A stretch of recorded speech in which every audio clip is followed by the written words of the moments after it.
Bismillahirrahmanirrahim. Kita bahas beberapa pungutan wajib di dalam Islam. Nah, pungutan jenis pertama, jizyah. Jizyah ini pungutan yang Allah berikan haknya ini kepada kaum muslimin, kepada orang-orang non-muslim yang mereka merupakan warga negara, itu menjadi tanda ketundukan mereka kepada Islam. Adapun yang akan mereka peroleh dari negara dalam sistem Islam itu tentu akan lebih banyak daripada jizyah yang mereka bayarkan. Jadi bukan hitungan untung rugi, bukan. Nah, jizyah ini apakah sama dengan pajak? Ya, sebagian ulama seperti mazhab Hanafi membolehkan ya disebut jizyah ini dengan pajak. Tetapi ada syaratnya. Ya, syaratnya itu yang dipungut jizyah ini cuma laki-laki saja. Sehingga perempuan nggak dipungut jizyah. Jadi kalau mau disamakan pajak ini dengan jizyah nggak cocok. Pertama, yang dipungutnya laki-laki non-muslim. Yang kedua, orangnya sehat akalnya. Orang gila nggak dipungut. Kemudian balik setahun sekali dan dia tidak terkategori fakir atau miskin. Sehingga kalau orang non-muslim dia fakir atau miskin, nggak akan ditarik apapun, bahkan dia wajib untuk disantuni. Jadi clear insya Allah pajak yang kita bahas nanti itu bukan jizyah dalam sistem Islam. Kemudian yang kedua, pungutan itu ada zakat. Nah, clear juga PPN nanti itu bukan zakat. Sehingga bagi yang sudah bayar pajak, jangan merasa, oh saya nggak usah bayar zakat lagi. Ini nggak saya bahas lebih lanjut ya, panjang pembahasan zakat. Kemudian yang ketiga, pungutan dalam Islam itu ada yang namanya kharaj. Kharaj itu pungutan atas tanah yang statusnya tanah kharajiyah, tanah yang ditaklukkan oleh kaum muslimin baik dengan kekerasan ya, melalui jihad maupun perdamaian yang di dalam klausul perdamaiannya tanah itu menjadi milik kaum muslimin. Diambilnya tahunan sehingga ini juga tidak sama seperti pajak bumi bangunan, tidak. Karena yang dipungut dari tanah kharaj itu adalah tanah pertanian. Besarannya ditentukan dengan jenis tanaman apa yang ditanam di situ, kemudian subur tidaknya, maka ditentukan oleh para ahli berapa pungutan dari tanah itu. Sehingga kharaj ini juga tidak cocok kalau kita sebut sebagai pajak dalam konteks yang kita bahas. Walaupun secara fikih semuanya itu pungutan. Terus apa yang agak cocok ini dua ini pembahasan tentang al-maksu atau cukai yakni pungutan dari perdagangan. Untuk al-maksu ini nanti ada syarat-syaratnya sehingga PPN itu ada yang boleh, ada yang tidak. Yang boleh itu kalau memenuhi syarat-syarat yang ditentukan oleh Allah Subhanahu wa taala. Selain itu maka tidak boleh. Kemudian yang kedua, pajak itu bisa berupa doribah. Kalau doribah ini dikenakan kepada kaum muslimin. Kalau al-maksu ini dikenakan kepada pedagang non-muslim. Kalau doribah tidak ada kaitannya dengan perdagangan. Saudara-saudaraku sekalian rahimakumullah. Sehingga kalau kita lihat PPN itu condongnya ke pembahasan al-maksu. Cukai. Nah, di dalam hadis-hadis kalau kita gabungkan nanti banyak riwayatnya bisa dibaca di dalam kitab Al-Amwalnya Imam Abu Ubaid. Itu inti kesimpulannya itu boleh diambil pajak cukai barang itu dengan syarat pertama pedagang yang dipungut itu adalah pedagang dari kafir harbi saja. Orang non-muslim yang merupakan bukan warga negara masuk membawa barang, itu barangnya boleh kita pungut pajaknya di situ.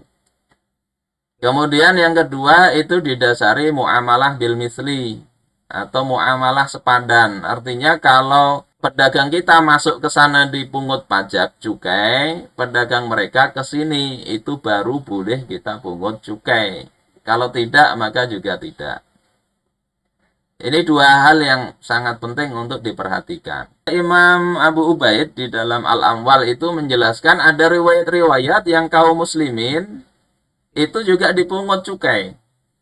Dalam tanda petik ya, al-usyur nanti dipungut juga. Untuk warga negara yang non-muslim itu juga dikenai pungutan dalam hal perdagangan ini. Nanti kita dudukkan konteksnya apa itu dipungut oleh Sayyidina Umar bin Khattab radhiyallahu taala anhu. Nah, kita lihat dulu dalil-dalilnya di mana Rasulullah mengatakan la yadkhulul jannata sahibu maksin.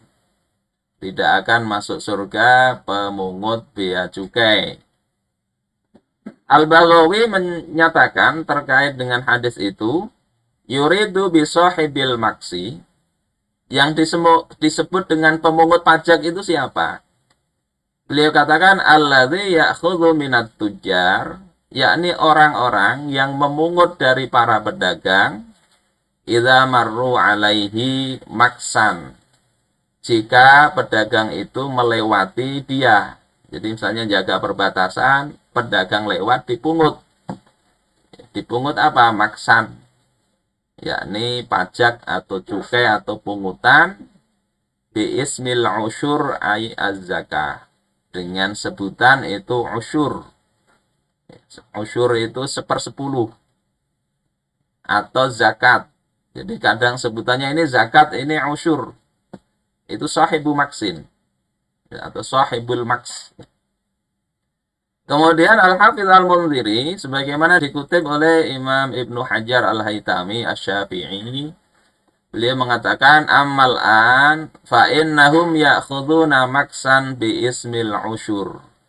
Adapun sekarang mereka di sini orang-orang bahari, orang-orang dulu pada zaman Imam Ibnu Hajar Al-Haytami.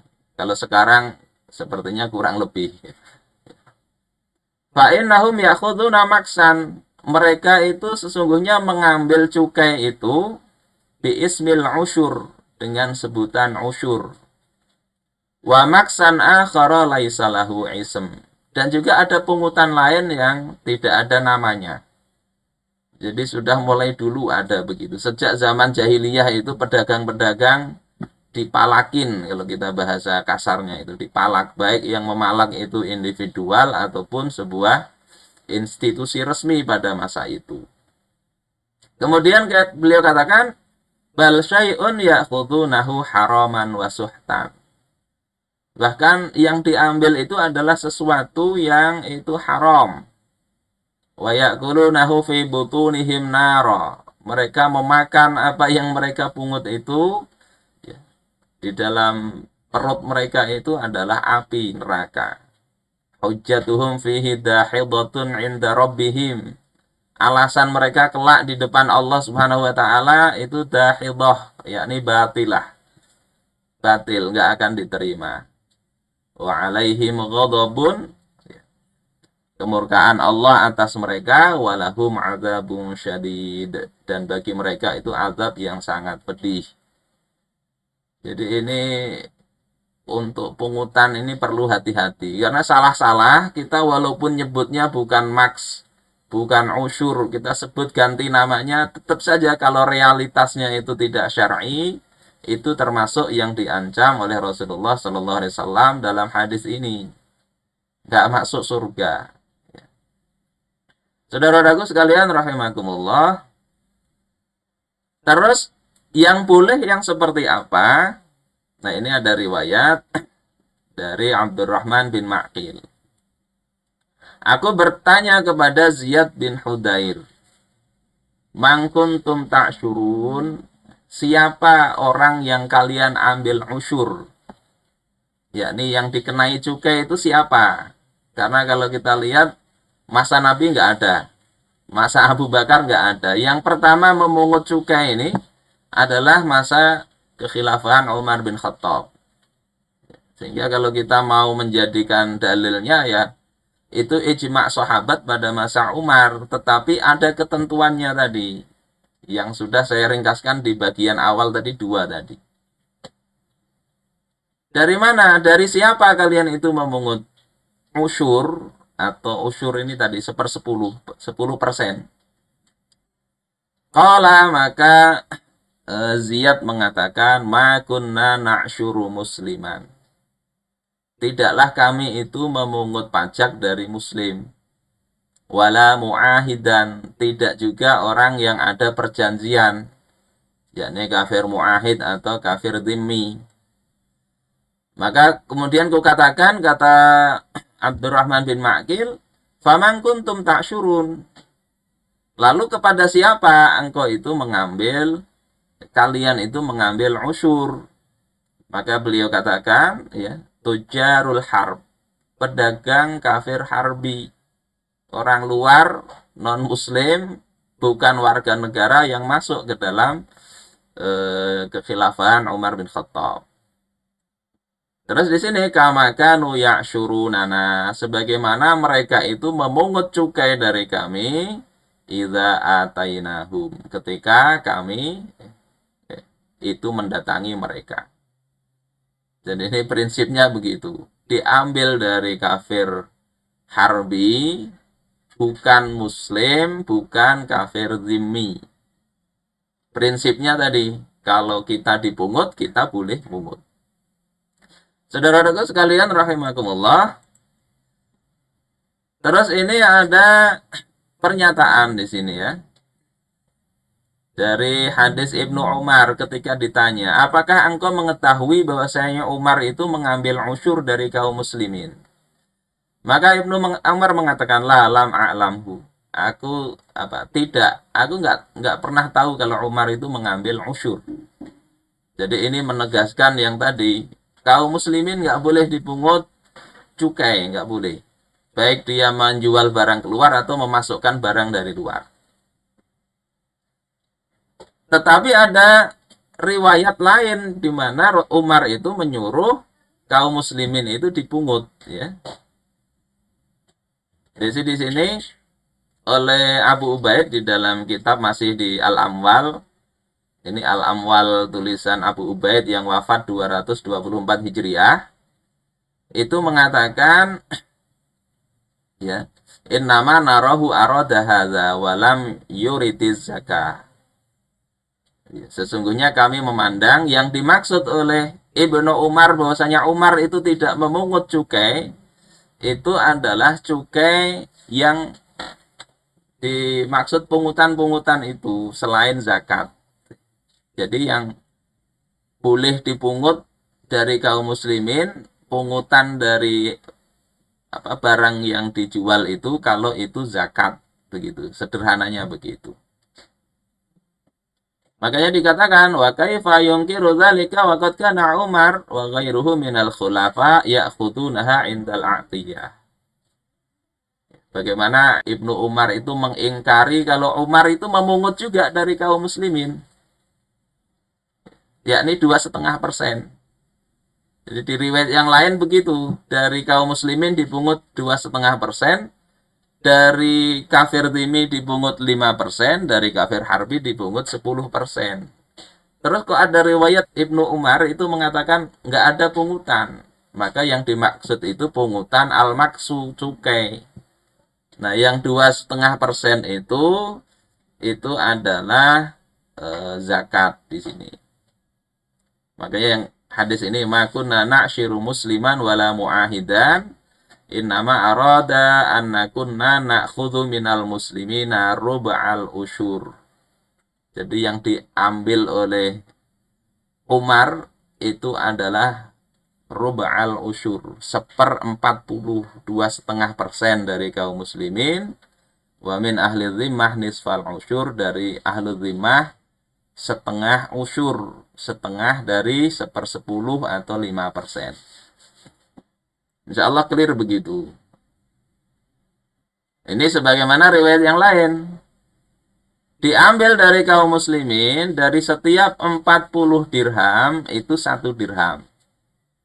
Jadi kalau di hadisnya memang nggak ada persen-persennya ya. Cuma ya tadi, kalau 40 dirham, diambil 1 dirham. Artinya kan 2,5%, 1/40. Nah, kemudian ahlul dhimah itu setiap 20 dirham diambil 1 dirham. Artinya kan 1/20. Nisful usyur. Kemudian yang nggak punya zimmah, yakni kafir harbi, itu diambil ya kulli asyrati darahima dirhamun. Setiap 10 dirham diambil 1 dirham, yakni 10%. Jadi pembahasan cukai begitu. Dilihat orangnya. Orangnya ini muslim kah, kada kah? Warga negara atau bukan? Kalau dia muslim berarti pungutannya 2,5%. Dan itu hitungannya zakat itu. Zakat. Terus besarannya berapa di situ? Besarannya itu tergantung memang kepala negara. Umar itu mengambil minan nabati minaz zait, dari minyak zaitun, kemudian hintoh itu adalah nisfal usyur. Ya, ini 1/20 aja. 5%. Ya. Pedagang luar masuk Madinah dipungut 5% kalau barangnya itu minyak zaitun dan gandum. Ya, tidak 10%. Jadi boleh begitu. Lekai yaksurul hamlu ilal Madinah. Agar pedagang luar itu banyak membawa minyak zaitun dan hintoh ke dalam kota Madinah. Jadi kalau misalnya dalam negeri ini perlu barang itu banyak, kurangi aja cukainya. Insya Allah barang akan masuk dengan mudah. Wa yakhudhu minal qitoniyah al-usyur. Umar mengambil dari katun atau kapas yang masuk itu dikenai 10%. Nah, makanya kalau kita lihat memahami hadis-hadis tadi, para ulama itu ada yang melihat cuma sekedar persenannya. Jadi kalau lebih dari 10% nggak boleh. Karena Umar itu mengambilnya 10% maksimal kepada orang pedagang kafir harbi. Nah, kalau Abu Ubaid di dalam kitab Al-Amwal itu pembatasannya tadi. Lihat orangnya. Orang ini warga negara mana, muslim atau tidak. Kalau dia muslim itu pungutannya berarti itu zakat. Kalau non-muslim bagaimana? Non-muslim itu masuk ke jizyah. Masuk ke jizyah, bukan cukai.